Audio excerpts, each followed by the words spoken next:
Kak. Halo. Perkenalkan nama saya Novanita Agustina. Oh ya, kalau boleh tahu nama Kakak siapa ya? Perkenalkan nama saya Rahman Nugraha. Saya orang Tangerang sih. Oke. Iya. Eh, oh iya, mau nanya-nanya nih tentang Boleh. inflasi. Iya, boleh, Menurut boleh. Kakak, yang dimaksud inflasi itu apa ya?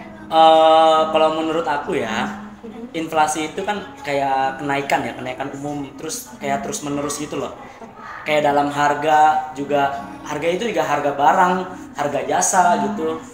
Yang diukur tuh dalam satuan uang. Itu kan kalau misalnya dalam ekonomi tuh inflasi itu yang diukur sebagai persentase ya, sebagai persentase kenaikan. Iya betul.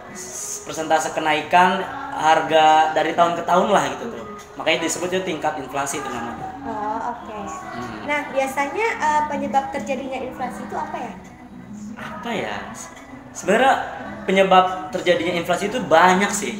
Jadi kan kayak inflasi itu kan bervariasi lah penyebabnya. Tapi pada umumnya itu kan inflasi itu terjadi karena peningkatan permintaan, terus juga peningkatan biaya produksi, peningkatan jumlah uang yang beredar gitu kan. Iya. Terus juga kombinasi dari faktor-faktor peningkatan permintaan itu kan dapat terjadi ketika konsumen memiliki lebih banyak gitu, lebih banyak uang untuk dibelanjakan gitu loh, Kak. Oh oke. Ya nggak sih? Bener kan? Iya betul. Iya.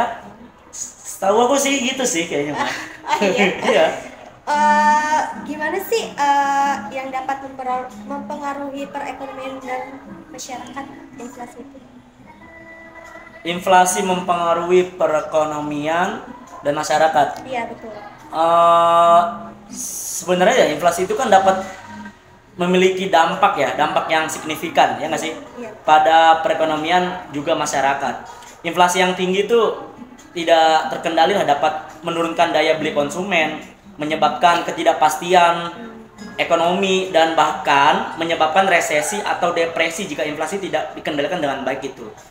Makanya hal ini tuh dapat terjadi nih Kak, ketidakstabilan kita nih, ketidakstabilan harga dan tidak mampunya masyarakat memenuhi kebutuhan hidupnya secara optimal.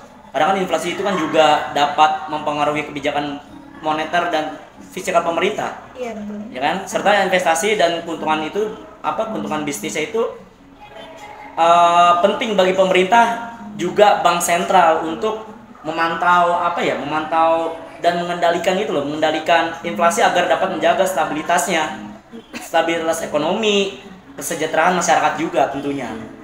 Dan itu sih. Nih menurut kakak mengapa bisa terjadinya inflasi?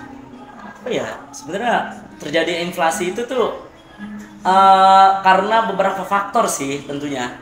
Kayak beberapa faktor tuh termasuk kayak peningkatan permintaan, peningkatan biaya produksi, peningkatan jumlah uang yang beredar, atau kombinasi dari faktor-faktor tersebut. Terus juga peningkatan permintaan bisa terjadi itu kan ketika konsumen memiliki lebih jauh banyak uang itu kan untuk dibelanjakan, bener kan? Iya betul. Nah, terus juga sementara peningkatan biaya produksi ini bisa terjadi karena itu ketika harga bahan baku atau tenaga kerja itu sangat meningkat gitu loh. Heeh. Kan biasanya kan kalau inflasi itu ada dampak positif dan negatifnya. Ya. Nah kalau boleh tahu dampak positif dan negatifnya itu apa ya? Dampak dari inflasi ya? Iya betul. Iya bener, dampak dari inflasi itu kan ada yang positif, ada yang negatif kan. Iya. Mungkin kita bahas yang positifnya dulu deh. Inflasi itu kan dapat yang positifnya itu dampaknya itu meliputi kayak meningkatnya penghasilan. Oh, Ya, iya. itu penghasilan itu terus meningkat, kayak keuntungan bagi produsen serta mendorong gitu pertumbuhan ekonomi. Nah, itu mungkin dampak positifnya ya. Iya. Kalau misalnya dampak negatifnya itu tuh kayak meliputi menurunnya daya beli. Jadi itu turun banget tuh daya beli konsumen. Turunnya daya beli konsumen, terus ketidakpastian ekonomi dan bahkan kemungkinan terjadinya resesi atau depresi jika inflasi itu tidak dikendalikan gitu loh dengan baik. Makanya ada dampak dari inflasi positif atau negatifnya gitu. Iya. Nah, bagaimana sih menurut kakak inflasi dapat bisa dikendalikan dengan baik? Ini sih apa ya? Kalau misalnya inflasi itu dapat dikendalikan secara dengan baik itu tuh termasuk melalui kebijakan moneter sih. Kayak kebijakan fiskal atau kebijakan regulasi.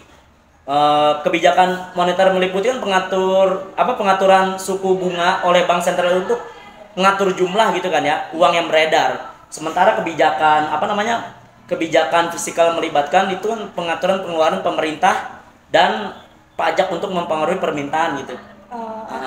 Jadi kebijakan regulasi itu melibatkan pengaturan harga dan kuantitas barang dan jasa yang dijual untuk mencegah terjadinya kelangkaan gitu loh dan spekulasi gitu loh. Makanya ya cara inflasi dengan dapat dikendalikan ya seperti itu mungkin kurang lebihnya. Oke. Ya. Sekian, terima kasih. Wassalamualaikum warahmatullahi wabarakatuh. Sama.